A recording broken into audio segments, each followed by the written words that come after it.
Welcome to Reviewing the Ring. WWE puts it out there, I review and give it back to you.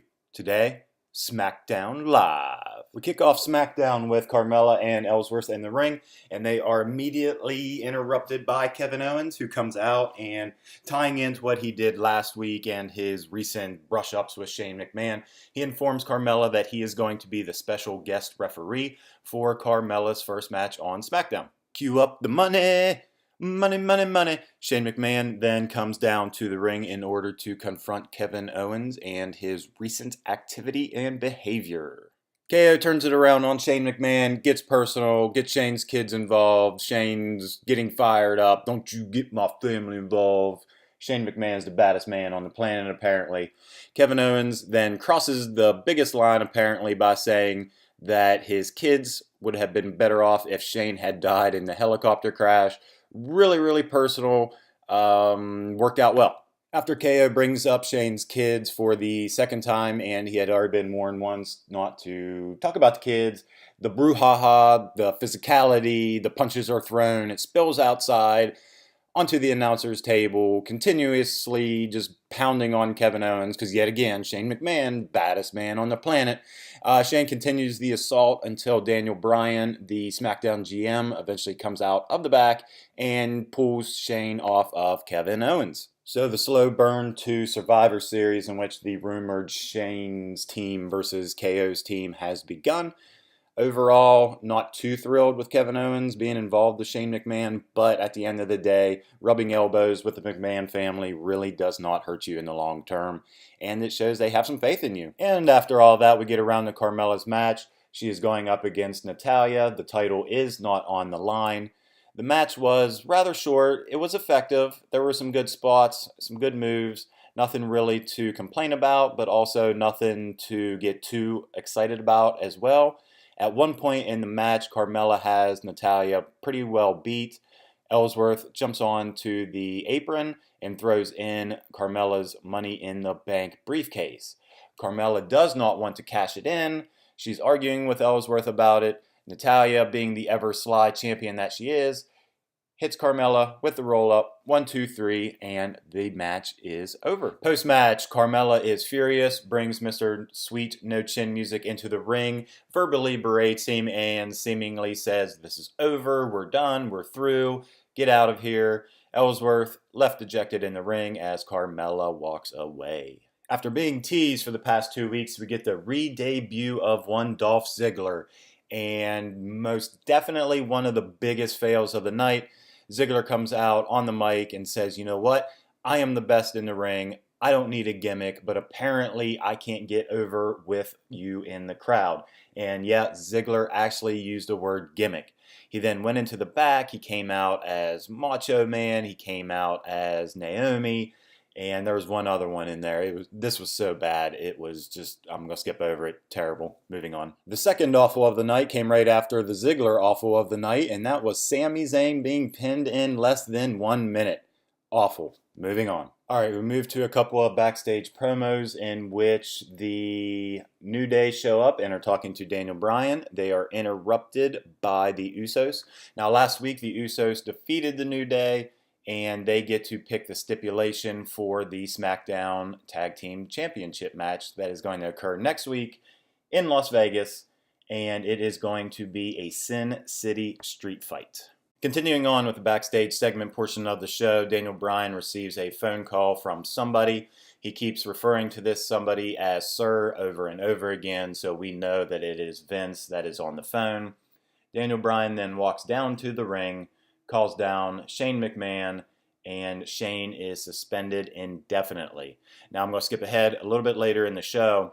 Daniel Bryan informs Kevin Owens that next week in Las Vegas, Vincent Kennedy McMahon will be on SmackDown Live to deal with the situation that is currently going on. Last week, Tye Dillinger accepted AJ Styles' challenge for a title match, and that was messed up by one Baron Corbin. So this week, we get Tye Dillinger versus Baron Corbin with AJ Styles on commentary. It was a decent match, some good spots in it. Of course, it was all set up in order to have a showdown with AJ and Baron the entire time. Baron Corbin ends up cheating to win behind the ref's back. Hits the end of days, Ty Dillinger loses. Confrontation between AJ and Baron. Nothing really physical happens, but we're just building up to a possible Hell in the Cell match or something like that. And then post-match, in the back, AJ Styles offers Ty Dillinger another shot for next week at Smackdown. Should be a good match next week, but of course, Corbin will be involved some sort, so we kind of already know where this is going, but hopefully it'll be a good match until the eventual Corbin interference. We have seen an all-time match with Sami Zayn. We have seen an all-time feud with Samoa Joe. But since coming up to the main roster on the SmackDown after WrestleMania, for the casual fan, Nakamura has not had that match to where everyone can point to and say, wow, this guy is the real deal. Whether it is feuding with Ziggler, Corbin, Jinder, and even the Cena match, there hasn't been that one match where everyone can point to and say, okay, this guy's got it, this guy's the real deal. That all changed on this week's SmackDown with Randy Orton in the main event. Let's break it down. All right, they gave these two the last 15 minutes of the show to close it out, which is, of course, fantastic. This is the first time that these two have faced one another. So the match started out, typical beginning, just feeling one another out. There was a quick RKO attempt by Orton, which was blocked by Shinsuke. Some more wrestling around, a little bit on the ropes and things like that. Shinsuke did go for put his head on your belly and then do the arms hanging down thing, in which Orton tried to do his DDT off the second rope. Coming out of commercial break, Orton is in control with some rest holds. Eventually, the action is going to spill outside of the ring, and Orton is going to deliver a backdrop onto the announce table. Eventually, Orton is going to pick Shinsuke up and toss him back into the ring, goes for the pin. Nakamura kicks out. Shinsuke is eventually going to turn it around, get his typical kicks in, get his corner knee into the gut spot in. He goes for the exploder. Orton reverses it with his pull-down backbreaker type deal that he typically does in all of his matches.